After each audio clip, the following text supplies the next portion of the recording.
ভাইরে, শাহজালাল আন্তর্জাতিক বিমানবন্দরের তৃতীয় টার্মিনাল ভেঙে নাকি ভিতরে রায়দা বাস ঢুকে গেছে। আগে সড়ক পথে বিমানের ছোঁয়া দিত রায়দা বাস, আর এখন আকাশ পথে বাসের ছোঁয়া দেওয়ার জন্য টার্মিনাল ভেঙে বিমানবন্দরের ভিতরে ঢুকে গেছে। রায়দা বাস হয়তো ভেবেছিল এতদিন রাস্তায় অনেক খেলা দেখাইছি, এইবার একটু আকাশে ওড়ার চেষ্টা করি, কিন্তু তার হলো না, দেয়ালটা বাধা দিয়ে দিল। এই রায়দা পরিবহনকে আবার অনেকে মানবতার ফেরিওয়ালা নামে চিনে, কারণ তাদের মন এতটাই বড় যে তারা তাদের মনে 40 জনের জায়গায় 80 জনকে জায়গা দিতে পারে। এই বাসের কন্ডাক্টর মামা আবার অনেক প্রতিভাবান ব্যক্তি। তাদের চোখের জ্যোতি এত বেশি যে তারা বাসে দাঁড়ানোর জায়গা না থাকলেও বাস খালি দেখতে পায়।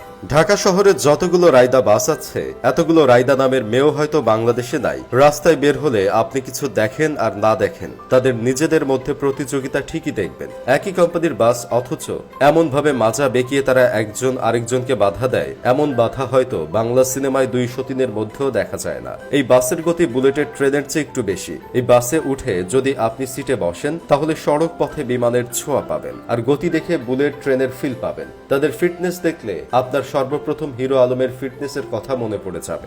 রায়দা বাস কতটা মজবুত একবার ভেবে দেখেছেন?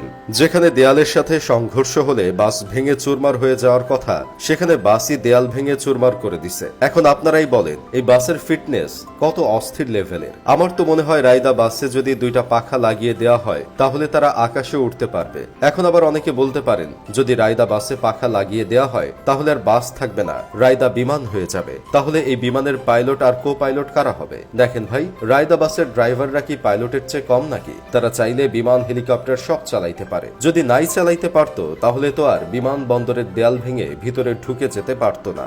ভাগ্য ভালো, রায়দা বাসের সাথে বিমানের সাথে কোনোভাবে সংঘর্ষ হয় নাই। যেখানে এই বাস দেয়াল ভেঙে ফেলেছে, সেখানে বিমানের সাথে একটু লাগলেই তো বিমান ভেঙে চুরমার হয়ে যেত। এসব দেখে কেউ কেউ বলতেছে, রায়দা খুবই বেপরোয়া বাস। এদের বেশিরভাগ গাড়ি কালো ধোঁয়া মেরে বায়ু দূষণ করছে। চলতি অবস্থায় হঠাৎ করে রাস্তার মাঝখানে ব্রেক করে যাত্রী ওঠানামা করে। এদের মধ্যে কোনো নিয়ম নাই, এর লাইসেন্স বাতিল করা উচিত। আবার কেউ কেউ বলতেছে, যারা নিয়মিত আব্দুল্লাহপুর থেকে ঢাকায় যাতায়াত করে, তারা বুঝে রাস্তায় লোকাল বাসগুলো কতটা বেপরোয়া ভাবে চলাচল করে। কার আগে কে যাবে এমন প্রতিযোগিতায় লিপ্ত হয় এরা। কেউ কাউকে সামান্যতম ছাড় দেয় না। এতে করে গাড়ির সাথে গাড়ির ঘষা লেগে গাড়ির চামড়া উঠে গেলেও কোনো খেয়াল নেই।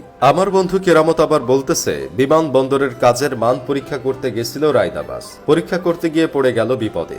এখন বিমানবন্দর কর্তৃপক্ষ বলবে বাসের ফিটনেস ছিল না, আর বাস কর্তৃপক্ষ বলবে রাস্তার উপর বিমানবন্দর বানিয়ে রাখছো কেন, এজন্য তো বাস ঢুকে গেছে। যদি এখন সঠিকভাবে তদন্ত করা হয়, তাহলে হয়তো দেখা যাবে ঢাকা শহরের বাসের ফিটনেস নেই, রুট পারমিট নেই, এমনকি দেখা যাবে অনেক ড্রাইভারদেরই লাইসেন্স নাই। যাই হোক, শেষমেশ আমি গোলাম হোসেন একটা কাজের কথা কই, শুধু রায়দা পরিবহন না, ঢাকা শহরের বুকে আরো অনেক এমন বেপরোয়া মানবতার ফেরিওয়ালা বাস আছে, যাদের বাইরে ছাল চামড়া তো নাই, আবার ভিতরটা দেখলেও সিটি কর্পোরেশনের ময়লার ভাগাড় মনে হয়। ভালো ফিটনেস ছাড়া যেন কোনো বাস আর রোডে চলতে না পারে, সেই ব্যবস্থা নেওয়া উচিত।